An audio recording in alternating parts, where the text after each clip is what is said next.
Okay, well, thank you so much.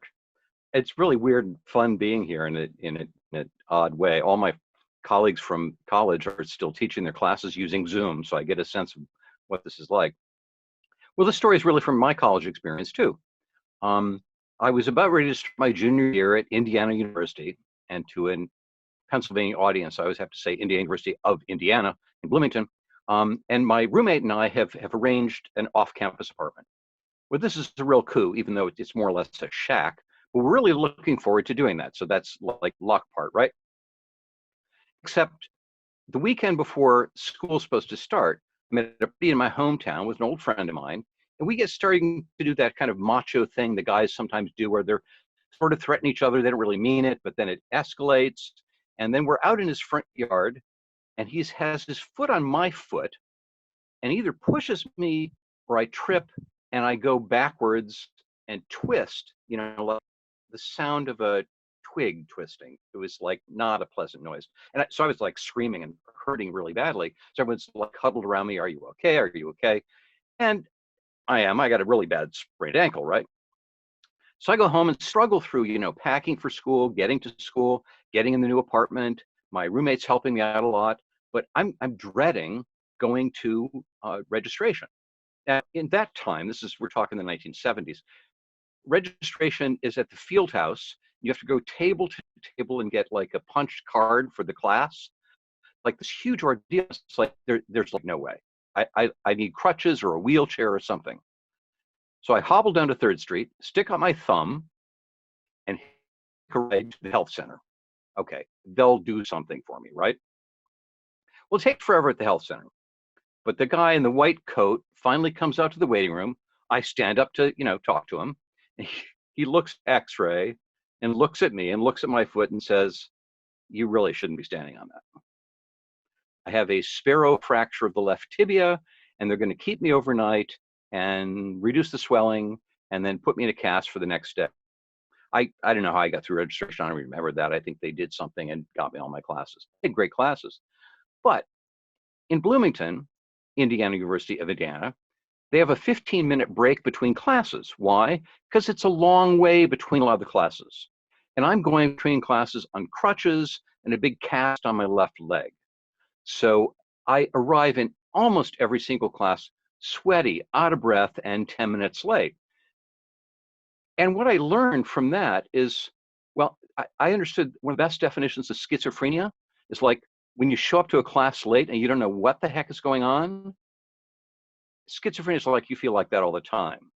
Well, I'm only feeling like that at the beginning of every class. It's still pretty bad. Well, I survive it, and maybe I learn some more, and I'm more attentive and more engaged, and get some freebies because I'm the crippled guy. And then they put one of those little rubber stoppers on my cast to make it a walking cast. Okay, great. I don't have the crutches anymore. And now I can get to class riding my bike because I can use the rubber stopper on one pedal and the other one, and I can get back and forth pretty quickly. Although that's probably why I had to take 9 weeks to heal, which is a little bit longer than I should have. Okay. All right. Well, it's college life. So on weekends, you go to parties. Well, I go to a party and, I'm the dude there with the cast, but they're playing some of my favorite music, Rolling Stones. And I'm kind of doing the Mick Jagger thing and, well, spinning around my, rubber stopper on my cast. And one of my classmates says to me, you can ask any girl you want to dance and she'll probably do it. And I'm going, what? Oh. So I check out the audience, the party, walk up to this babe and say, you want to dance? We chat a little bit and she says, well, nobody else dancing. And I said, not yet. They aren't.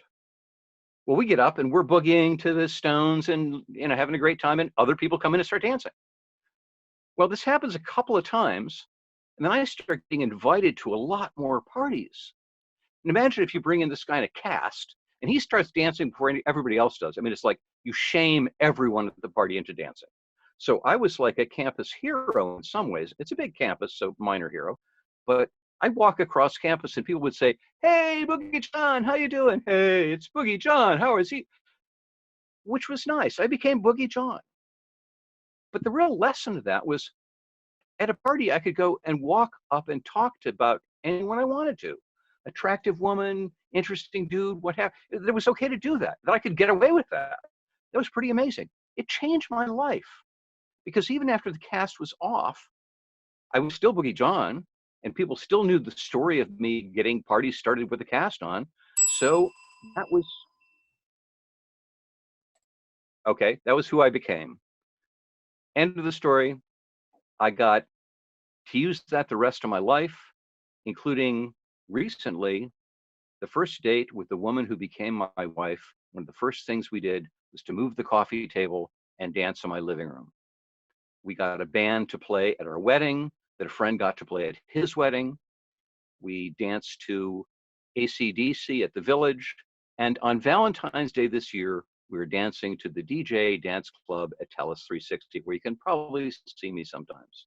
So Boogie John still lives. Thanks.